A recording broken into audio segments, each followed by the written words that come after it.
Hello, welcome to Revenant Reads. I'm Vin, and this is another edition of Fresh Red Kills.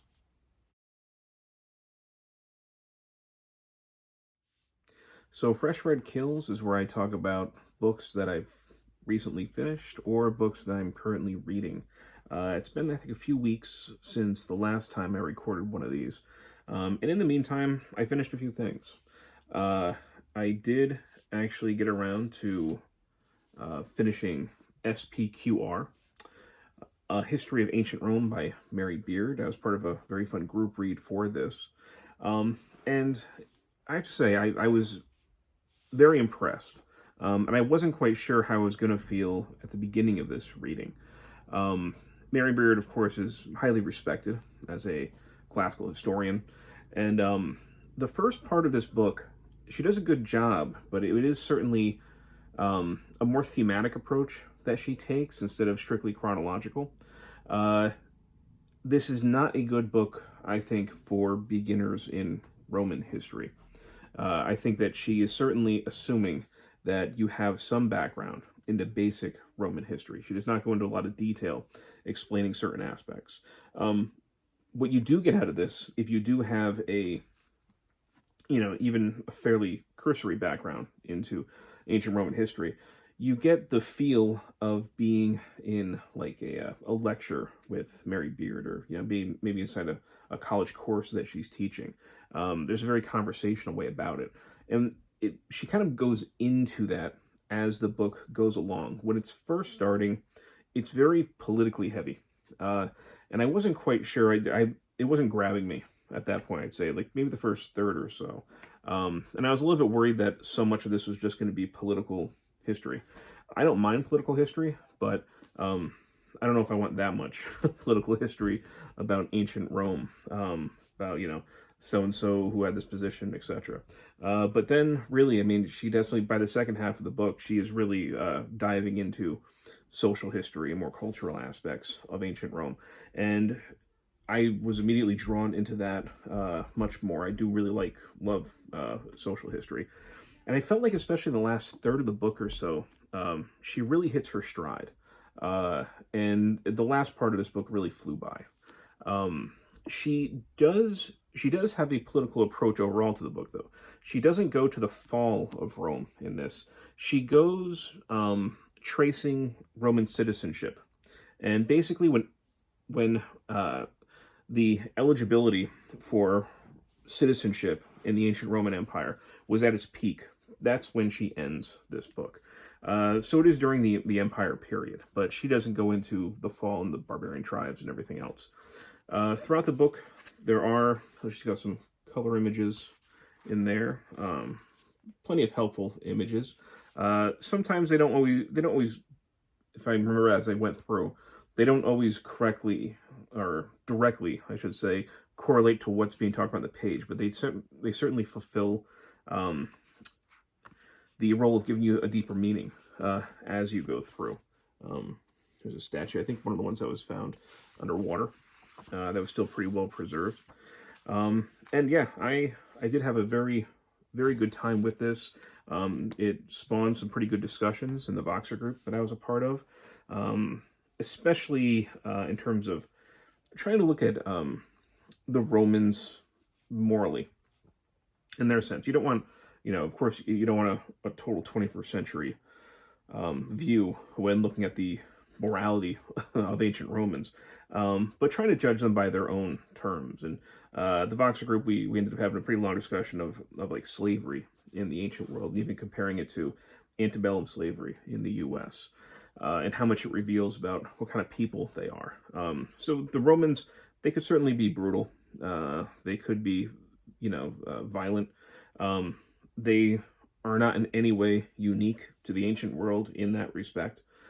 But they also show a pretty good capacity for being open-minded, for having a much broader sense of citizenship, of who can be included inside their political realm. And Barry Beard does a very good job of showing that, and also showing the complications of, as the Roman Empire continued to grow, exactly what does it mean to be Roman at that point, when it leaves the confines of the city itself and incorporates places that are hundreds and hundreds of miles away from the capital. So yeah, anyway, if you are somebody who has a at least a basic background into Roman history, maybe you've read a few things about Rome beforehand, I would highly recommend this book to you. If you have never read anything about ancient Rome, I would say wait before you try to pick this up. But I certainly enjoyed it. It brought back a lot of memories for me. My wife and I honeymooned in Rome. We were maybe about a 5-minute walk from the Pantheon, where our hotel was, and every single night we'd sit in front of the Pantheon and people watch and eat gelato. And we just had a great time spending almost a whole full week just in the city of Rome and exploring. So it was great to revisit this, and one of the other reasons that I kind of dove into this, I realized how much I missed reading about the ancient world. It was something that I did read quite a bit about at one point in my life. But then certain things you just kind of fall out of for a while. You don't realize how long it's been since you've read something that you're actually passionate about sometimes. And then over the summer, I took part in a group read for the histories of Herodotus. Right, I read the landmark Herodotus, and that really made me realize how much I missed it. So I am happy to kind of go into Roman, also Greek history, and in 2022, I do want to get into more ancient history. That's going to be one of my goals for next year. So yeah, this is a real winner, absolutely. I also read, as part of a journey that I'm on with Mark at Book Time with Elvis, and we were joined this time for this book by Greg from another bibliophile reads. We did kind of a small group read of William Beckford's Vathek. So Mark and I are gonna go and embark on reading Gothic literature from the 18th century through the 19th century at least. And I had already read the Castle of Otranto, and he read that as well, kind of in preparation before going into this. And this is a short work. Obviously, you can see that. Highly influential. I think in its time period, I do think it kind of disappeared for a little while, but then people like H.P. Lovecraft kind of sang its praises, because it is a bizarre book. It is a strange, somewhat gothic tale, but it's also something of a oriental fantasy as well. Very odd. It's very inspired by the Arabian Nights, which were translated early in the 1700s into English. And there was a kind of a trend of writing new kind of Arabian tales. And this is a part of that.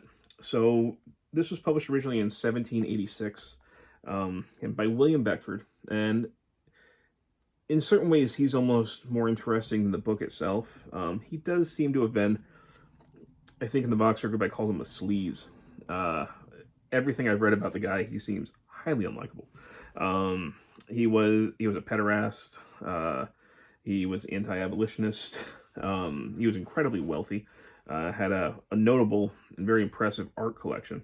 But in certain ways, he does seem like a little bit like his central character of this book, Vathek, or Vathek. I'm not sure exactly how that's supposed to be pronounced. Who was a caliph. And this character is somebody who in the very beginning we read about having like all these palaces for basically purely for indulging in and fulfilling worldly pleasures. And that seems to be sort of William Beckford's own MO. And for some of those indulgences, he was basically exiled from England for, I think, most of his life.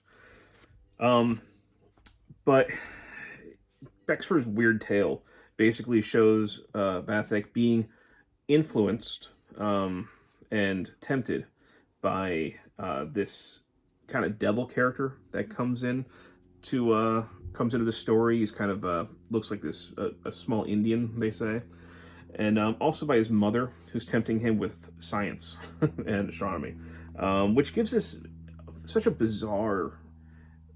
I think one of the reasons I had such a hard time uh, knowing how to feel about this book is because I couldn't quite wrap my head around, at least not yet, how contemporaries really viewed this book. It has so many tonal shifts. It is sometimes serious. It is sometimes almost farcical and campy.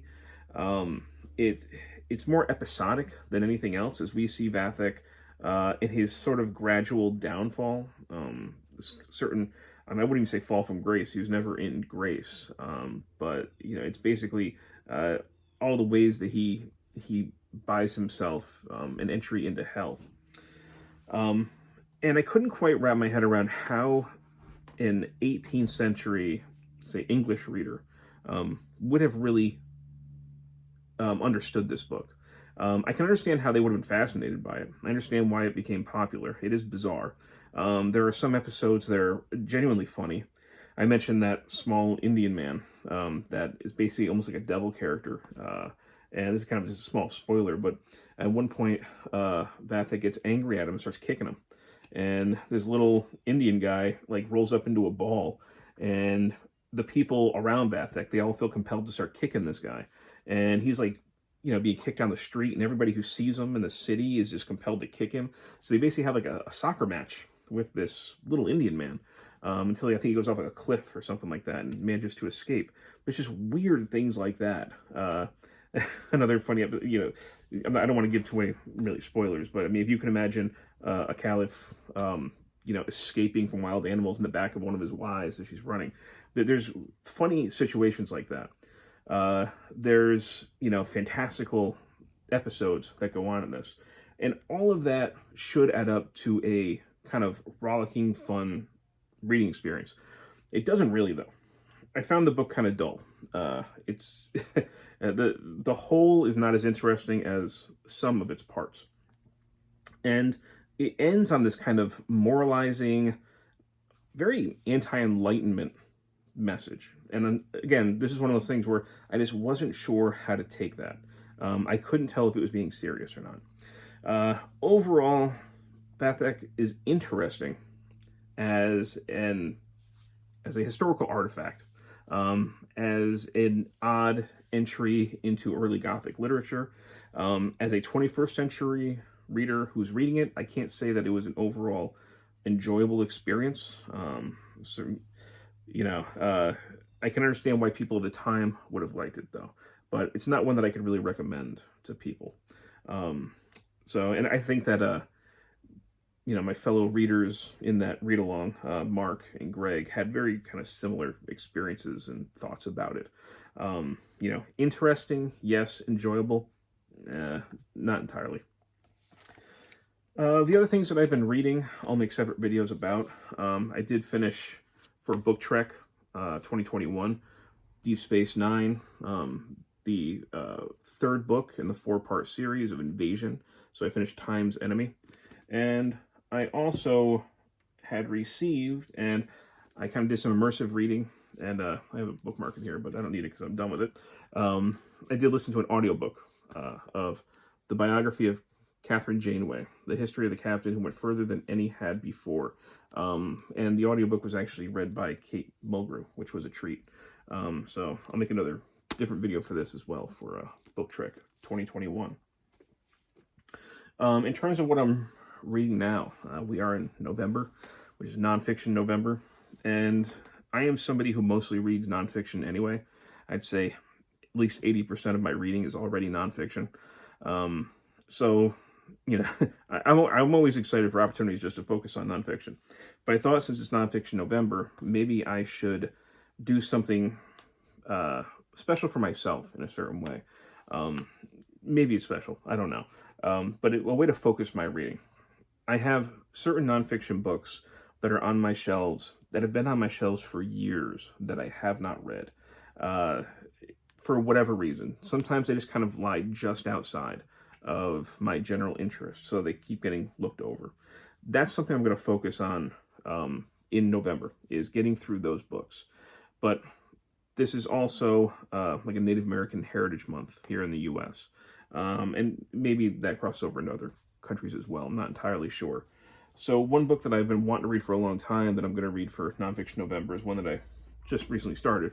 So the classic Bury My Heart at Wounded Knee, An Indian History of the American West by D. Brown, which was published back in, I think, around 1970. But one that I've always wanted to read. It's been on my list for so long that I figured this is the month I'm going to do it for Nonfiction November. And of course, it is the American history taken from the Native American perspective. And I think focusing, from what I've read so far, it seems like it focuses mostly on the latter half of the 19th century. So I'm enjoying what I'm reading so far of that. And yeah, that's pretty much what I've read.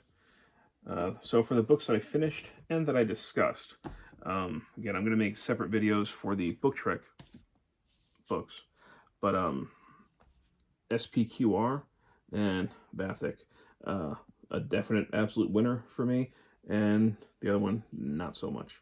But anyway, thank you, BookTube.